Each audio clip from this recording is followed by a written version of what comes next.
我们看到其他有一些地方呢，同样跟我们是那么老、那么旧的文明，可是呢，太多的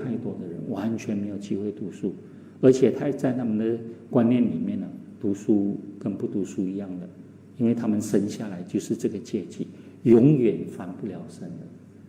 可是中国呢，我们是这个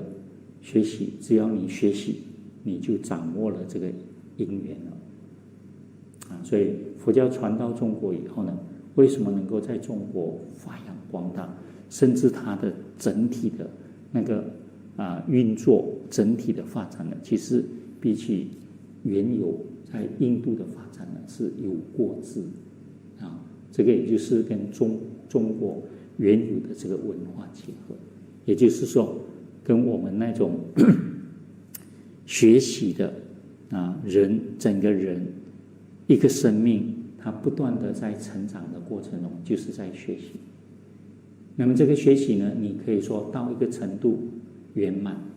但是你会发现到说，你所谓的圆满的话呢，它不是没有的学了，你还可以继续成长所以佛陀呢，他虽然圆满了，但是我们看到，假如是我们读佛经，读到不同的佛，你就发现到说。他们一方面是愿不同，一方面呢，你发现都是佛我们说佛道同每个佛觉悟的这个法则，觉悟的这个真理呢，都是一样的，它的本质都是一样的，但是呢，这个量还是有不一样那么量就是一种现象，现象都有不一样，然后这个不一样呢，就反映出说每一个佛他们发的愿。另外一方面呢，就反映说这些佛呢，其实是不断的在成长。你想想，现在阿弥陀佛，他现在在西方极乐世界讲经那么他在西方极乐世界讲经的时候呢，我们就想，哎呀，我们也想往生。释迦牟尼佛他现这个涅槃相让我们升起一种要请佛注释的这种念，让我们升起这个佛法呢。它虽然是本然性、必然性、安定性，但是在现象上，它可能会灭掉的那个过程，所以升起了一种难遭遇的那种心理，佛法难闻，对那种心理，那么你就会很珍惜这个因缘，然后会成长。那发现到说，佛陀呢怕我们不知道，到时候呢容易迷失方向，那么就指西方过10万亿佛土。是阿弥陀佛还在讲，你们去，你们如果有因缘去的时候呢，阿弥陀经介绍的比较简单，但是从他们简单的这个介绍里面，你就看到他们的生活。你以为去到阿弥陀佛的极乐世界的时候呢，有些念佛念到这么拼命用功，就是要去，为什么呢？去到那边，所有的问题处理了。终于可以养老了什么都不用做了去到阿弥陀佛极乐世界，你不用煮饭了你吃饭随时都有的吃了他们每天中午还要拿供养到各方的佛国去供养也诸佛然后不怕没有地方住了不用几10个人挤一个房间那边你走路不穿鞋子也没有关系，但是要提防被金沙刺到遍地都是金沙，你们要什么都有什么但是这样的生活你去到那边，你发现没事做所以很多人以为去养老就这样，没事做了。你不要忘记，那边整个环境念佛、念法、念僧。那边的什么种种的这个鸟我们听鸟叽叽叽叽叽，你去到那边八正道是圣地，八正道是圣地，每天熏你你不修行不用功所以呢，阿弥陀佛极乐世界呢是一个大学院不要把它当作养老院很多人想要去西方极乐世界呢，是想要去养老但是呢，我们知道去那边是要学习的。学习了以后呢，你发现哇，在那边环境太好了。那学习了以后，你就想说，我就留在那边，好，因为那边诸上善人，还有菩萨，还有那个菩萨，还有声闻弟子，全部都有嘞啊！你可以亲近他们，可以跟他们学习佛法。你也可以看到这个新来的，刚刚从莲花化身的，你可以去教他。每天你都在不断的成长，不断的学习，不是在那边就养老。所以你抱着去养老的观念，我告诉你，阿弥陀佛会说你不要来我这个地方不是养老院我们很多学佛的人就是想要去养老的，因为娑婆世界太苦了，那边极乐不受诸苦，但受诸乐，哇，极乐。我不知道阿弥陀佛只是说来了做什么？学习，不断的学到你也有成就了，那你就回到娑婆来，回到其他的这个国土，有佛没有佛的国土，然后你又去度他们，是这样的一个过程，知道吗？以前他们讨论要消业往生待业往生，讲了一大堆这些有什么用？待业好，消业也好，你去到那边不是养老就对了。这个他们就没有谈，那学者辩论一大堆其实呢都不准比较准的呢是你去大学深造，甚至你想说我去了那边，我就留在那边当。既然是大学院，我就在那边当讲师、当教授了嘛。然后有一天呢，阿弥陀佛也想，哎呀，我在他现在已经是一劫了，一大劫了。他说够了，我就入涅盘像释迦牟尼佛讲入涅盘如果我们说那个是大学院，他是校长咯，对不对？我们的副校长就观世音菩萨了。到时候就变成观音佛了，观世音佛了，那就校长了。他退休了大势至菩萨上去。大势至菩萨退休了，你来做校长你看极乐世界都是这样的一个过程的嘛。所以佛法的这个观念多么的好。我们不断的就是在学习，然后在成长，我们可以达到圆满的境界，但是圆满的境界不表示就停止了，我们继续。所以你看我们在学的过程里面呢，它一定是自利利他。你们今天有机会学佛，是因为有这些僧团成员，还有我们的老师，学习已经有点成就的老师，他们来教学我们，接引我们。我们开始没有机会接触到僧宝，但是呢，我们接触到一些老师呢就接引我们，所以我们学佛了，学到我们自己发现到我们也可以成老师了，我们就来教学，一定要把佛法传承下去。而且你如果很用心在教学的话，你发现到我们中文里面的一个成语，真正是很有意思的，教学相长。所以老师进步是最快的。如果你做一个老师没有进步的话，你这个老师实在是不行了。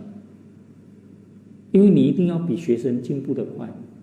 因为你要教他。而且有时候你们会发现到一个情况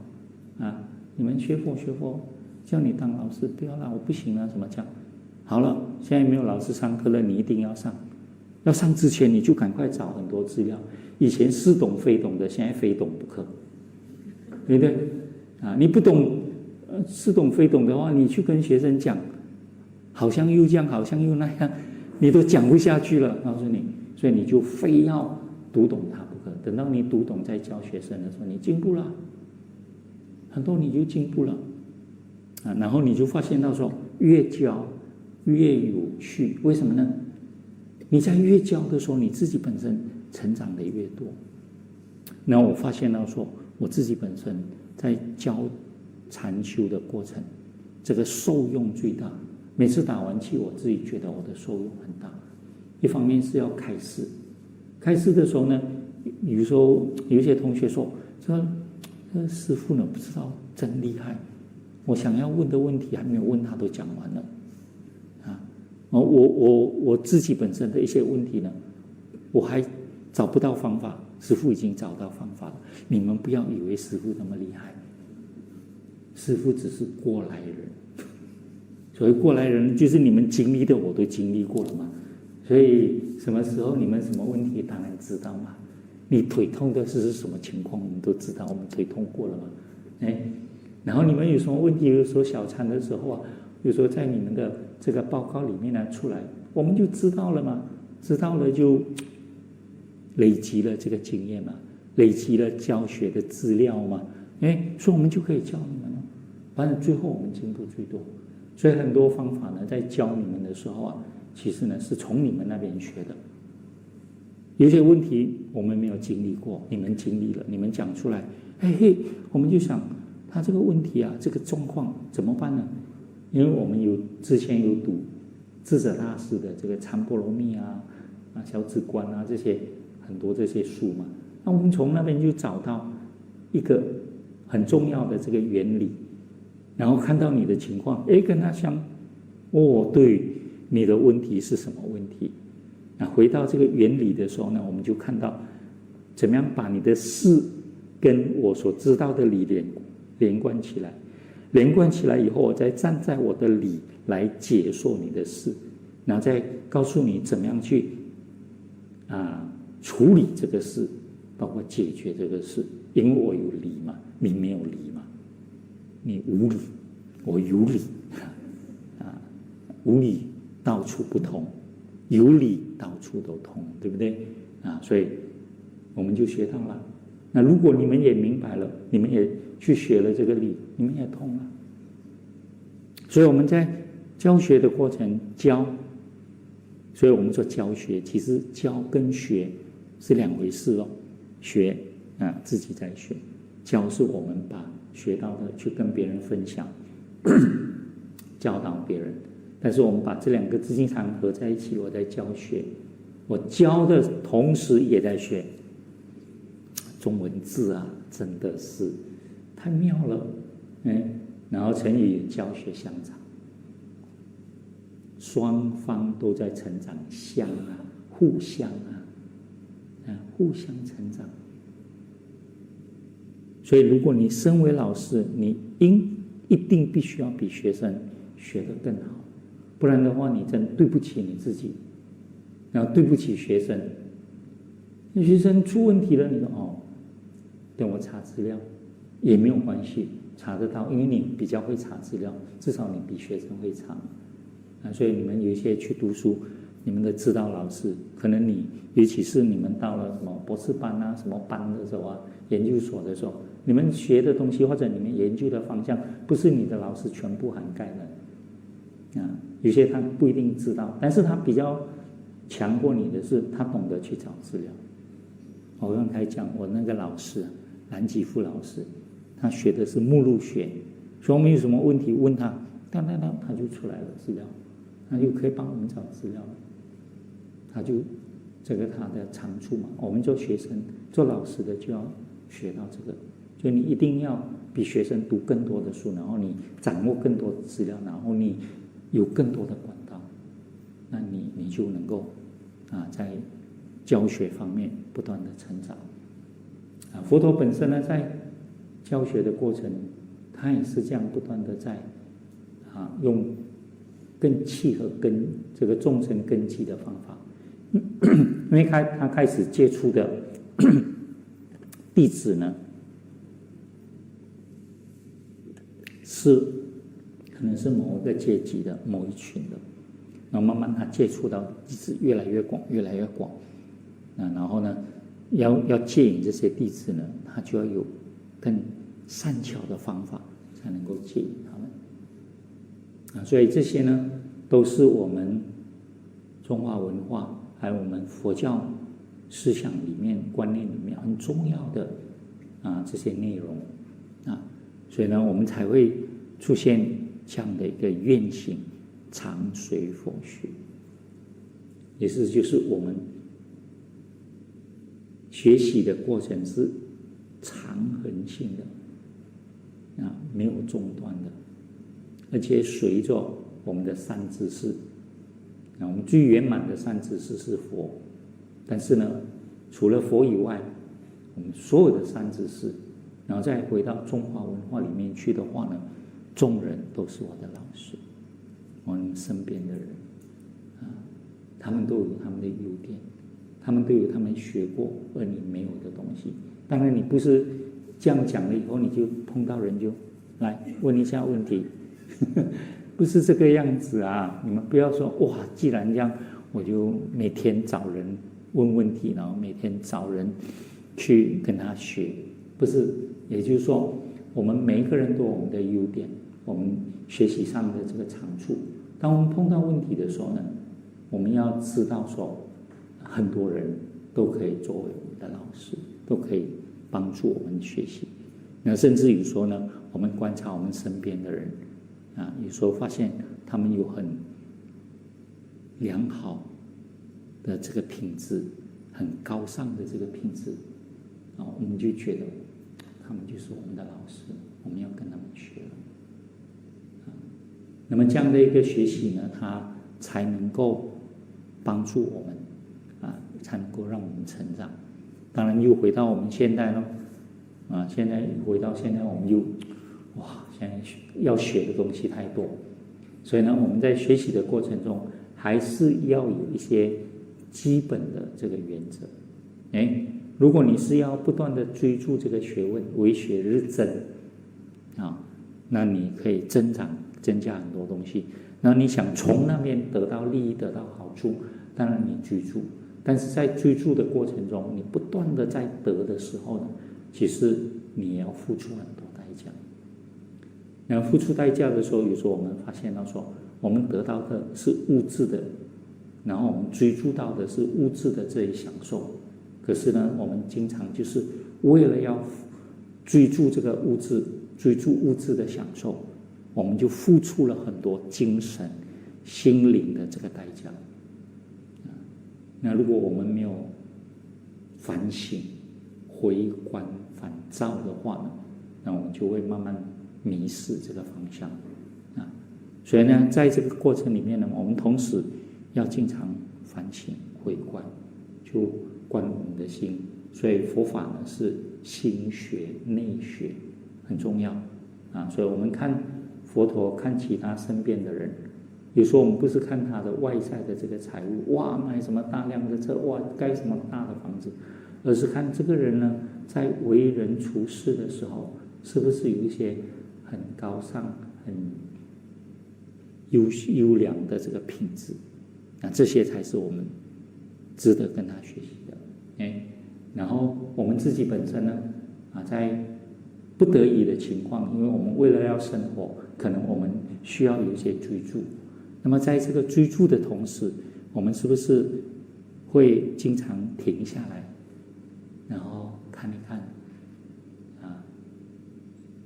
先不要说你看自己，看一看周围的环境、周围的风景，这个大自然多美都不用我去追，它就在那边了所以你们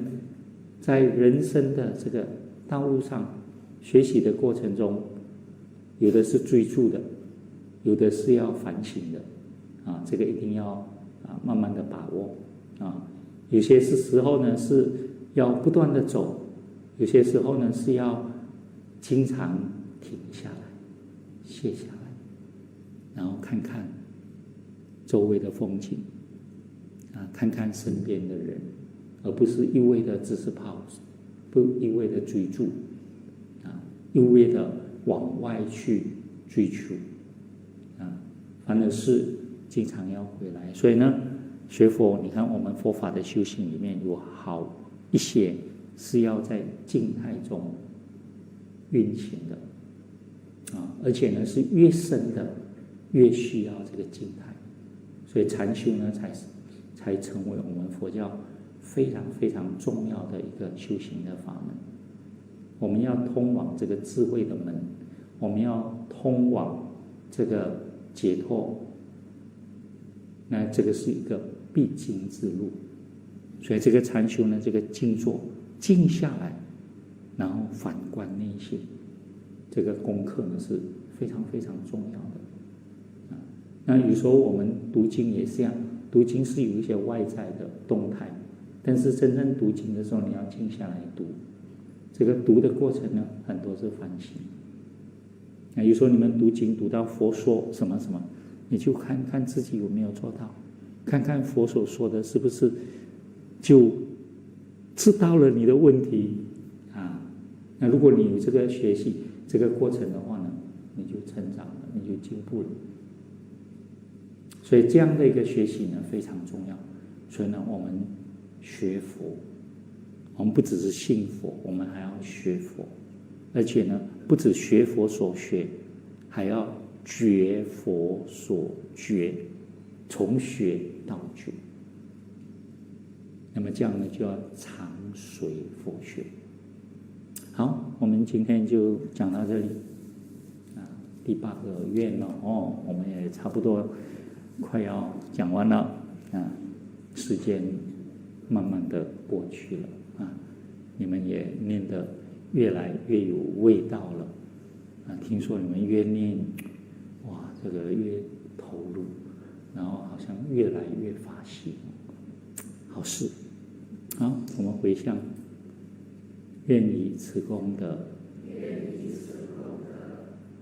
普及于一切众生于我等，皆共成佛道。祝大家法喜充满，智慧增长。